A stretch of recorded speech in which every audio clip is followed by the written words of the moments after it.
नमोकार दिवस के मौके पर नमोकार महामंत्र का सामूहिक जाप। जीतो लेडीज विंग ने कराया महामंत्र का सामूहिक जाप। कांग्रेस ने केंद्र सरकार पर आवाज उठाना किया शुरू। झारखंड कांग्रेस ने सरकार को सवाल से घेरा, कहा मोदी सरकार सिर्फ अमीरों के लिए करती है काम। आरजेडी विधायक भारी वीरेंद्र पहुंचे औरंगाबाद। अतिथि गृह में की प्रेस वार्ता, राज्य सरकार पर किया हमला। महावीर जयंती के मौके पर दिगंबर जैन पंचायत की सराहनीय पहल। कॉलेज, अस्पताल, वृद्धाश्रम समेत कई स्थानों पर की जरूरतमंद की मदद। और जमशेदपुर के पोटका में 108 एम्बुलेंस कई दिनों से खराब, मरीजों को हो रही है काफी परेशानी। ग्रामीणों ने की एम्बुलेंस ठीक कराने की मांग। नमस्कार, बहुत स्वागत है आप सभी का। मैं हूं आपके साथ ज्योति यादव। नमोकार दिवस के अवसर पर जीतो लेडीज विंग ने देश ही नहीं बल्कि विदेशों में भी नमोकार महामंत्र का सामूहिक जाप करवाया।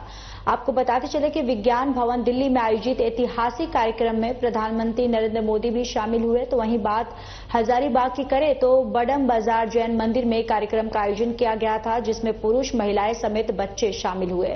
बताते चले कि भारत के प्रधानमंत्री नरेंद्र मोदी ने अपने संबोधन में जैन धर्म और नमोकार महामंत्र के महत्व को बताया।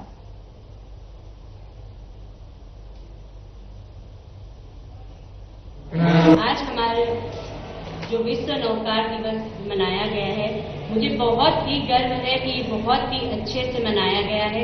इससे अच्छी प्रभावना पूरे विश्व में नमोकार मंत्र की यानी जैन धर्म की इससे अच्छी प्रभावना नहीं हो सकती है। सबने मिलकर सबके साथ से यह हो सका है। अगर सबका साथ नहीं होता, सबकी एकता नहीं होती, तो इसे हम सफल नहीं बना सकते। इस बात को खुद नरेंद्र मोदी जी ने भी जग जाहिर किया है।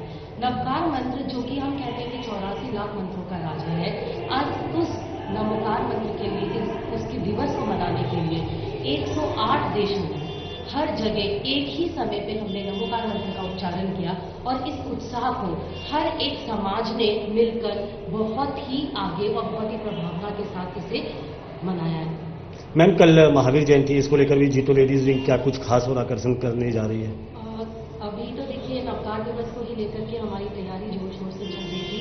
अब महावीर जयंती है तो ये तो महावीर भगवान के जन्म कल्याण की उत्साह तो सबके अंदर हमेशा से ही रहती है और इसे हम पूरे जोर से और पूरे उत्साह के साथ मनाने वाले हैं। गुजरात के अहमदाबाद में कांग्रेस का 2 दिवसीय 84वां अधिवेशन संपन्न हुआ। मंगलवार को पहले दिन कांग्रेस वर्किंग कमेटी की बैठक 4 घंटे चली। आज दूसरे दिन साबरमती रिवर फ्रंट पर मुख्य अधिवेशन चला, जिसमें देश भर से 1700 से अधिक कांग्रेस कमेटी के प्रतिनिधि भाग लिए। अधिवेशन में कांग्रेस अध्यक्ष मल्लिकार्जुन खड़गे, सोनिया गांधी और राहुल मौजूद हैं, लेकिन प्रियंका गांधी नहीं पहुंची। संगठन को मजबूती पर विशेष चर्चा की गई।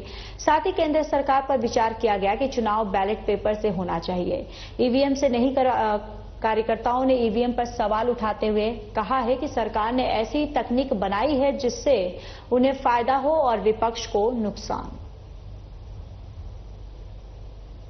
कांग्रेस का महाधिवेशन 2 दिवसीय महाधिवेशन अहमदाबाद में चल रहा। महाधिवेशन में कल 8 तारीख को वर्किंग कमेटी की बैठक थी, जिसमें कई राजनीतिक प्रस्ताव पारित किए गए हैं। उसमें सबसे महत्वपूर्ण है कि सरदार वल्लभ भाई पटेल और महात्मा गांधी की धरती से कांग्रेस ने एक संदेश दिया है कि सरदार पटेल हमारे हैं। वो जिन सिद्धांतों पर चलते थे, बापू जिन सिद्धांतों पर चलते थे, उन सिद्धांतों पर चलकर हम इस देश में ध्रुवीकरण की राजनीति को पनपने नहीं देंगे। उसके खिलाफ संघर्ष हमारा जारी रहेगा। कांग्रेस संघर्ष करती रहेगी। और आज देश के तमाम डेलीगेट्स की बैठक, इसमें लोगों की बातें आएंगी जो देश के विभिन्न हिस्सों से गए हुए हैं कि कांग्रेस को किस स्तर पर मजबूत करना है, कांग्रेस उसके लिए क्या क्या कार्यक्रम आयोजित करने चाहिए, किस स्तर पर किसे क्या अधिकार देने चाहिए, सभी पर बातें होंगी। लोग अपनी बात। केंद्र की सरकार ने घरेलू गैस, पेट्रोल, डीजल की दाम में इजाफा और गोल्ड में कमी के बाद सरकार की विपक्षी पार्टी कांग्रेस ने केंद्र सरकार पर आवाज उठाना शुरू कर दिया है। इस मौके पर झारखंड प्रदेश कांग्रेस ने सरकार पर सवाल खड़ा करते हुए कहा कि केंद्र में चल रही मोदी सरकार सिर्फ अमीरों की सरकार है। गैस, पेट्रोल, डीजल जैसे पदार्थ की दाम घटाने की बजाय बढ़ाने का काम किए। गोल्ड की दाम घटाने से अमीर घराने के लोग ही इसका फायदा उठा सकते हैं।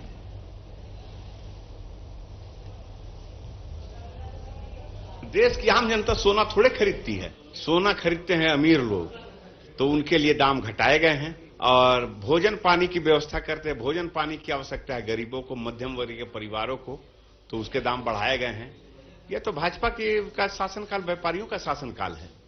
अब व्यापारी के शासनकाल में फायदे होते हैं, व्यापारी वर्ग फायदे की सोचता है, तो मोदी जी तो यही कर रहे हैं। आईओसीएल को हो, बीपीसीएल को हो, उसको फायदा पहुंचाने के लिए गैस के दामों में बढ़ोतरी कर दी, इसलिए कि फिलहाल अभी कहीं चुनाव नहीं है। चुनाव अगर होता तो शायद कुछ 10-20 रुपए कम करते। इनकी आर्थिक नीति ही ऐसी है कि अमेरिका द्वारा लगाए गए टैरिफ से जो घाटा होने वाला, वो चाहते हैं कि आम आदमी की जेब से कैसे निकाला जाए। और सोने के दाम में कमी तो खरीदेंगे अंबानी जी और अडानी जी जैसे उद्योगपति, किलो के भाव में, टन के भाव में खरीदेंगे। तो सरकार अगर आम आदमी के हित की होती तो निश्चित रूप से इस तरह की कार्रवाई नहीं होती। लेकिन यह सरकार आम लोगों के लिए नहीं है, मध्यम वर्गीय परिवारों के लिए नहीं है, देश के नौकरी पेशा लोगों के लिए नहीं है। यह सरकार व्यापारियों की सरकार है।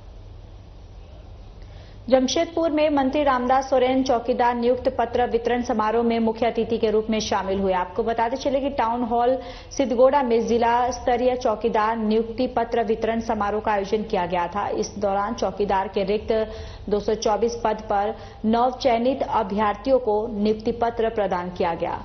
तो वहीं नियुक्ति पत्र प्राप्त होने पर युवाओं में खुशी देखी गई और मौके पर मंत्री रामदास सोरेन ने अभ्यर्थियों को उनके उज्जवल भविष्य की शुभकामनाएं दी और कहा कि सरकार राज्य के युवाओं के सपनों को साकार करने के लिए प्रयत्नशील है।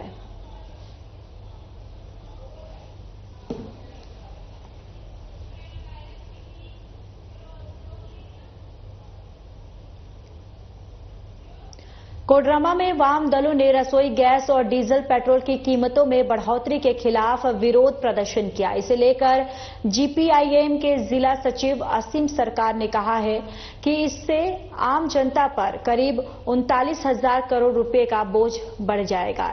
इसे न केवल अनावश्यक बल्कि जन विरोधी भी बतलाया। तो वहीं सीपीआईएम जिला सदस्य रमेश प्रजापति ने कहा कि इससे आम जनता का आर्थिक बोझ बढ़ेगा।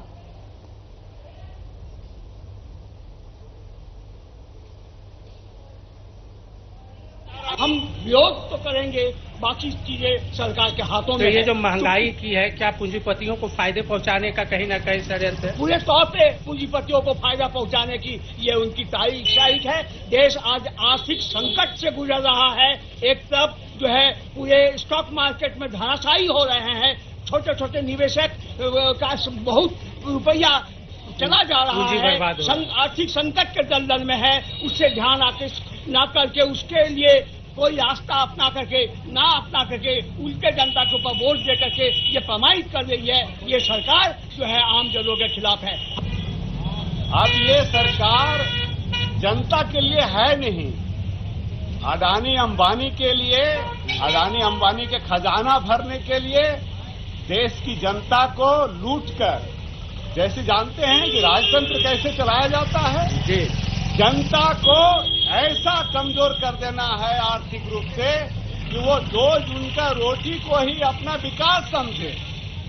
राजा के खिलाफ वो कुछ बोल नहीं सके, वही कदम उठाए हुए हैं मोदी जी।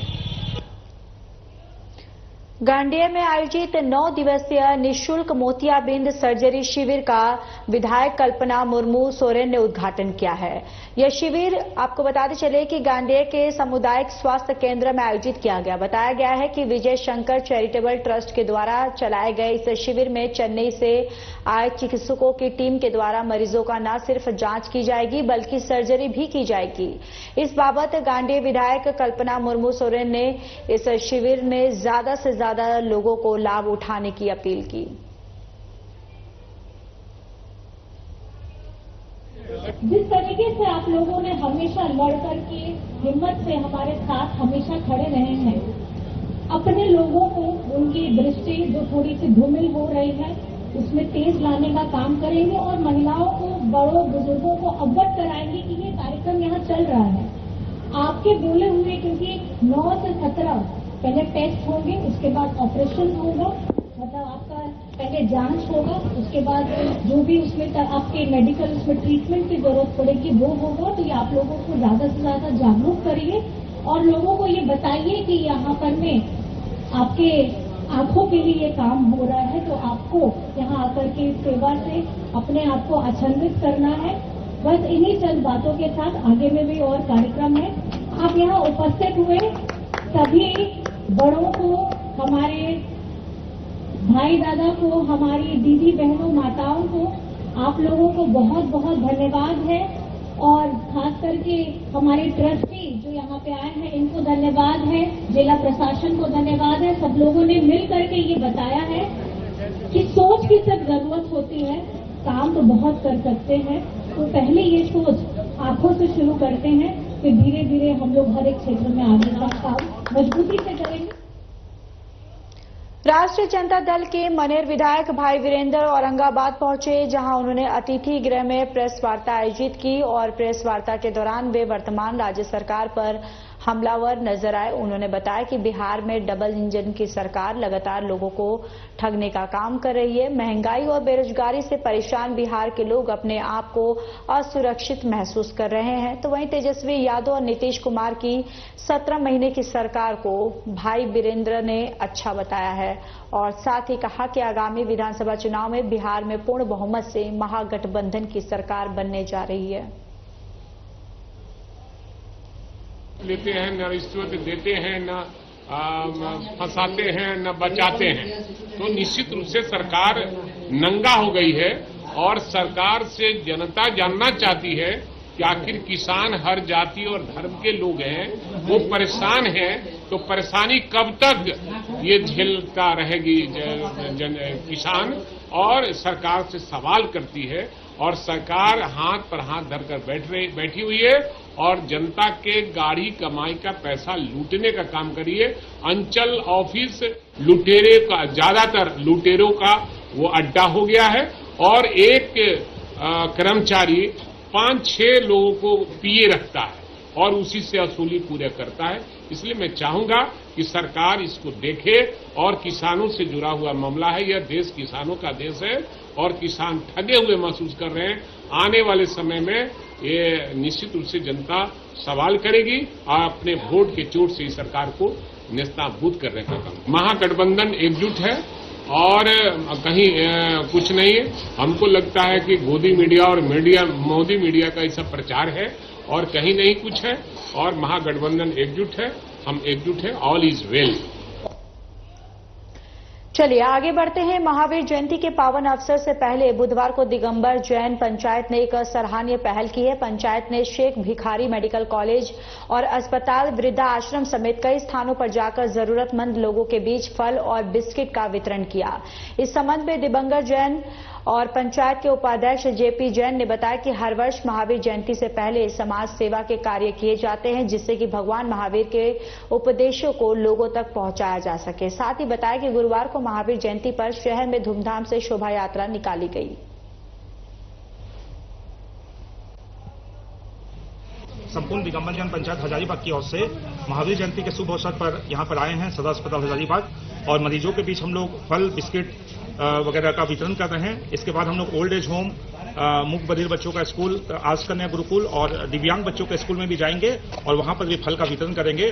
जिस प्रकार महावीर स्वामी का संदेश था जियो और जीने दो, उसी प्रकार से हम लोग भी मानवता का परिचय देते हुए इन सब जगहों पे आ रहे हैं और हम लोगों को बहुत आत्मसंतुष्टि की प्राप्ति हो रही है। बहुत अच्छा लग रहा है कि इन जो लोग दुखी हैं, जो लोग अभी मुश्किल हालात से गुजर रहे हैं, हम लोग प्रार्थना करते हैं महावीर जयंती के अवसर पर कि सबों को के जीवन में सुख, शांति और समृद्धि है। अगर कल के कार्यक्रम की बात करें तो कल के कार्यक्रम की रूपरेखा क्या होगी? कल सुबह हम लोगों का प्रभात फेरी निकलेगा, उसके बाद दोपहर में भव्य जुलूस निकलेगा जिसमें हमारा रथ जो हर साल निकलता है, रथ शोभा यात्रा निकलेगी यहाँ से और बटम बाजार मंदिर से और वहाँ से भजन मंडली पूरे लगेंगे। नगर भ्रमण करते हुए हम लोग आएंगे यहाँ पांडुकशिला और पांडुकशिला से फिर वापस पूरे नगर का भ्रमण करते हुए हम लोग वापस जैन मंदिर पहुंचेंगे। रास्ते में सभी पंथ और समुदाय के लोग और बहुत सारी संस्थाओं के लोग इस जुलूस का बहुत ज्यादा स्वागत भी करते हैं।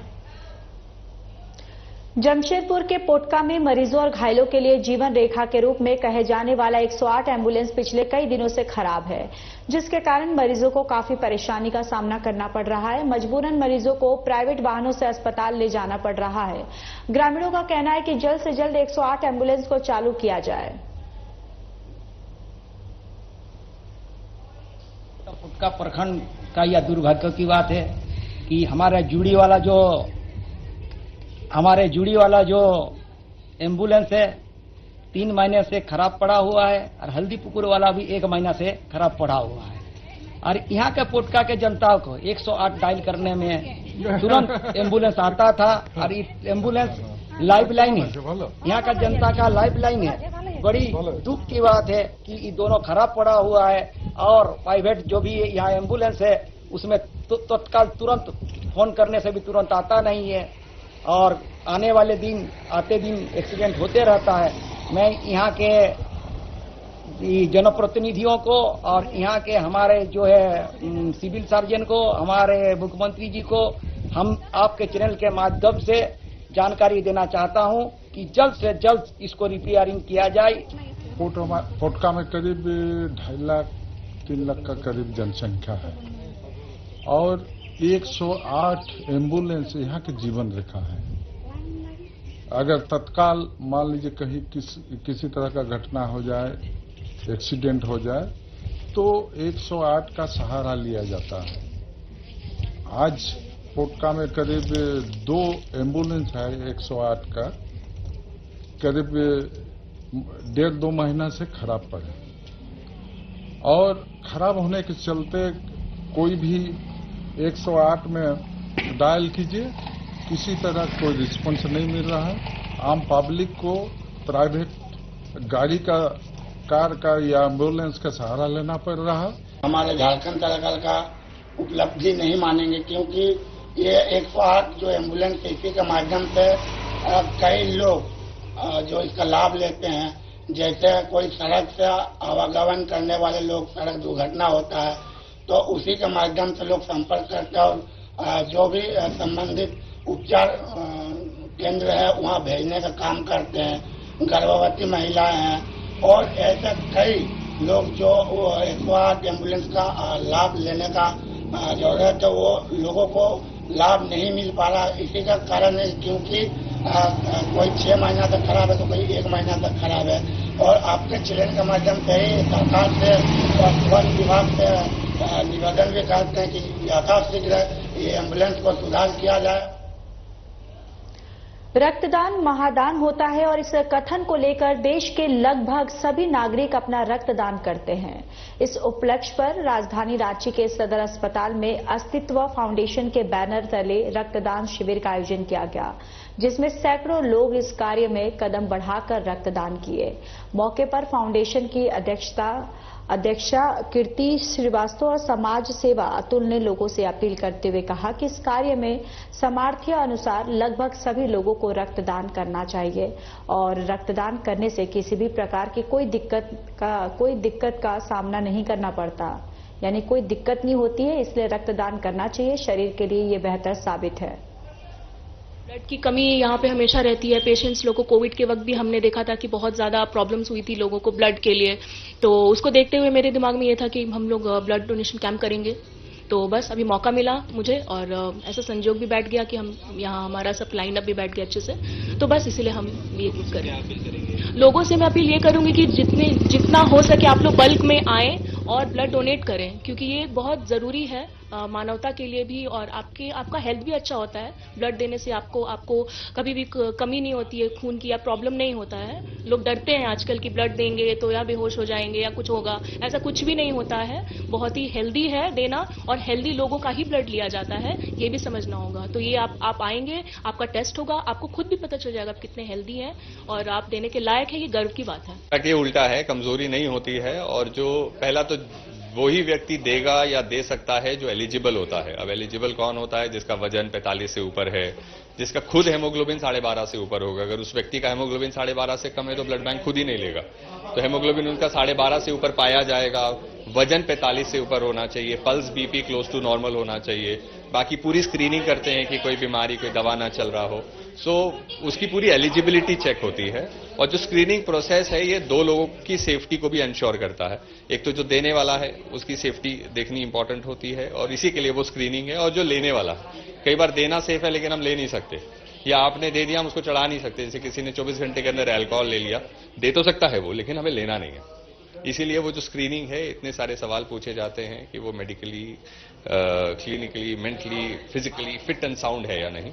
तो वही देगा जो देने योग्य है, और अगर कोई नियमित रूप से रक्तदान करे तो उसकी प्रतिरोधक क्षमता बहुत अच्छी हो जाती है, इम्यूनिटी बहुत अच्छी हो जाती है, नेचुरली वो बीमार नहीं पड़ेगा, जो सेहत के लिए बहुत अच्छा।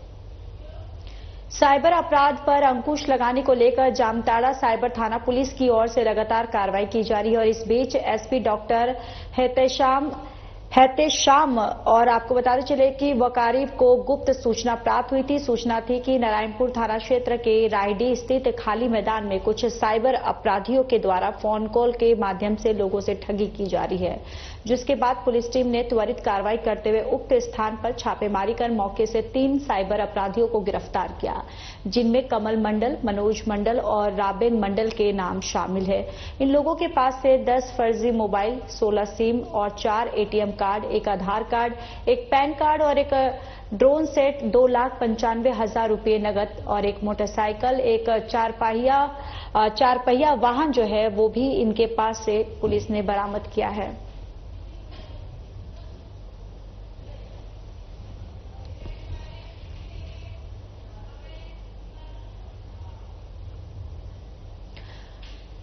कोडरमा जिले के ढाब थाना अंतर्गत और आपको बताते चले कि गोरियाडीह जंगल में पुलिस के ऊपर हमला कर वन क्षेत्र से अवैध पत्थर का उत्खनन का मामला सामने आया था। इस मामले में कई दिन बीत जाने के बाद भी मात्र एक अभियुक्त सुरेश साव को ढाब पुलिस ने ग्रीन पत्थर के साथ गिरफ्तार करने में सफलता हासिल की। गिरफ्तार अभियुक्त ने पुलिस द्वारा पूछताछ के क्रम में बताया कि वह ग्रामीणों को रोजगार का प्रलोभन देकर यानी लालच देकर उनसे चोरी छिपे उत्खनन करता था और अपने साथियों के साथ मिलकर कुरियर और ट्रांसपोर्ट के माध्यम से राजस्थान के जयपुर के व्यापारियों को भेजा करता था।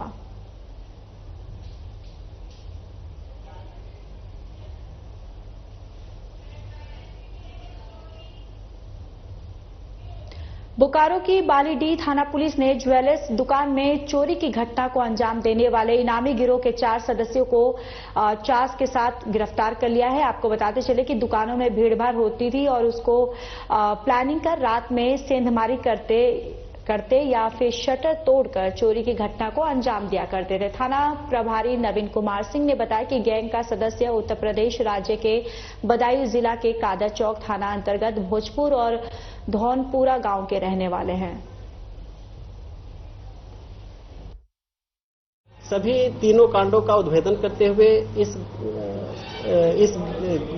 घटना में शामिल इन सभी घटना में शामिल अंतर्राज्यीय गिरोह का पर्दाफाश किया गया है।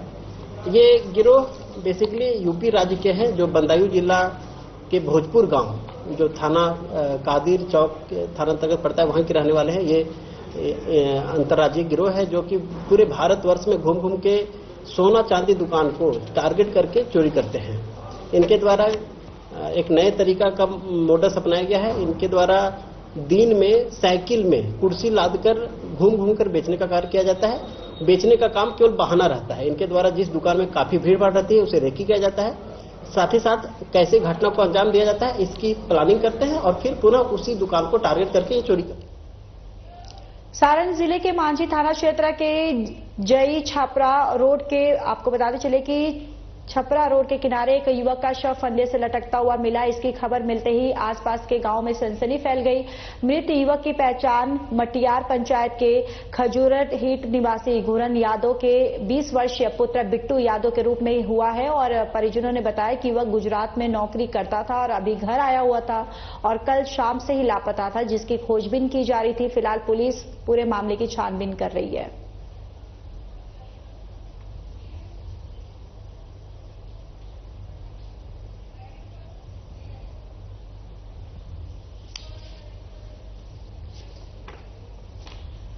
तो देखिए, ये आपको खबर छपरा से बता रहे हैं जहां पर फंदे से लटकते हुआ युवक का शव जो है वो मिला है और जब पूरी इसकी पूछताछ की जा रही थी इस पूरे मामले की, तो परिजनों ने बताया कि युवक जो है वो गुजरात में नौकरी करता था और कुछ ही दिन पहले घर आया था और अचानक वो लापता हुआ, जिसके बाद जब पता चला कि उसने खुदकुशी कर ली है। और अब देखिए, इस पूरे मामले की काफी गहनता से पूरी पैनी नजर रखे हुए जो पुलिस है जांच पड़ताल में जुट गई है कि आखिर ये खुदकुशी है या फिर ये मर्डर है। इस पूरे पहलुओं पर पुलिस की जो है नजर बनी हुई है, लगातार छानबीन कर रही है पुलिस, जांच पड़ताल में जुटी हुई है।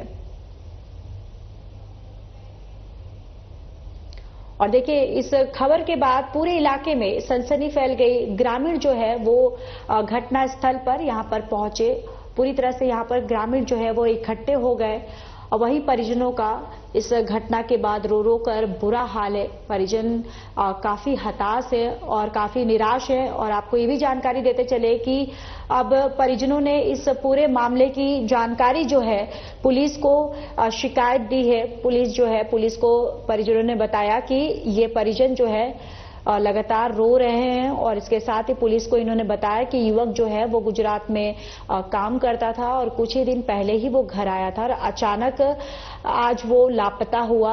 और जब हमने छानबीन की, जब हमने खोज की, तब हमें पता चला कि युवक ने आत्महत्या कर ली है। सर, सुबह हमको पता चला 5 बजे फोन गया कि आपके क्षेत्र के में एक लड़का फांसी लगा मरा हुआ है। हम लोग यहाँ पाए, स्थानीय ग्रामीण लोग आए तो देखे इसकी पहचान के बारे में बताइए। बिट्टू यादव इनका नाम है, पिता के नाम बोलेंगे जो है बगल के गाँव खजौटी का टोला डेरा। खजौटी का टोला मांझी प्रखंड में पड़ता है ना? प्रखंड में पड़ता है, मटियार पंचायत में पड़ता है। कब की घटना है ये? सुबह हम लोग जानकारी हुआ। सुबह में जानकारी हुआ। हम लोग परिवार के प्रति संवेदना व्यक्त करते हैं, दुख व्यक्त करते हैं। इसके पीछे कोई कारण भी रहा होगा? कारण सब अब तो घर के बताएं क्या कारण है, नहीं है, हम जानकारी नहीं है। चलिए खबरों में आगे बढ़ते हैं, बात कर लेते हैं जमशेदपुर की, जहां पर महिलाएं जो है एकत्रित होकर यहां पर विरोध प्रदर्शन करते हुए नजर आई। दरअसल जमशेदपुर में गुरुवार को सैकड़ों की संख्या में महिलाएं जमशेदपुर प्रखंड मुख्यालय पहुंची और नारेबाजी करते हुए प्रदर्शन किया। इसे लेकर महिलाओं ने कहा कि कुछ महिलाओं को मैया सम्मान योजना का लाभ मिल रहा है तो कुछ महिलाओं को नहीं। दरअसल प्रदर्शन करने वाली महिलाओं को मैया सम्मान योजना का लाभ नहीं मिल रहा है और ये महिलाएं कई बार इसकी जानकारी लेने प्रखंड कार्यालय आ चुकी है, लेकिन उन्हें संतोषजनक जवाब नहीं मिला है, जिसके कारण ये प्रदर्शन किया जा रहा है। किसी को मिल रहा है, किसी को नहीं मिल रहा है। मेरा को दिसंबर तक आया है और उसके बाद से नहीं आया है। 7,500 को नहीं आया है, एक बाजी भी नहीं आया है।